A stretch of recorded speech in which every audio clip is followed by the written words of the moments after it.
నమస్తే, నేను మురళీధర్. నామినేటెడ్ పదవులు కేటాయిస్తూ చంద్రబాబు నాయుడు సర్కార్ దూసుకుపోతుంది.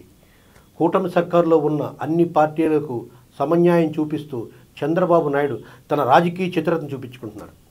శాసనసభలో 20 మందికి విప్పులు జారీ చేస్తూ చంద్రబాబు నాయుడు సర్కార్ ఉత్తర్వులు జారీ చేసింది. అసలు శాసనసభలో ప్రతిపక్షమే సరిగ్గా లేనప్పుడు 20 మంది విప్పులు ఏంటని చెప్పేసి రాజకీయ పార్టీలు విమర్శిస్తున్నారు. విప్పులు దేనికి ఉపయోగిస్తారు?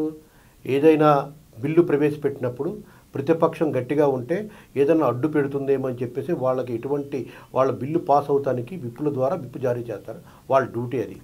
అసలు ప్రతిపక్షమే లేదు, ఏకపక్షంగా ఉంది మొత్తం పరిపాలన అంతా. లేదా వచ్చిన ఎమ్మెల్యేలు కూడా తెలుగుదేశం పార్టీ అఖండ మెజార్టీతో వచ్చారు.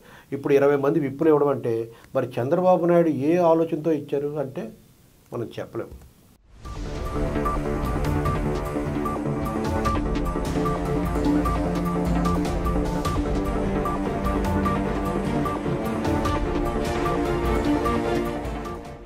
గతంలో అయితే జగన్మోహన్ రెడ్డి సలహాదారుల పేరుతో 40 మంది వరకు పెట్టున్నారు. ఎందుకు సలహాలు ఇచ్చారో వాళ్ళు ఇచ్చిన సలహాలతో మొత్తం రాష్ట్రం అంతా నాశనమైంది.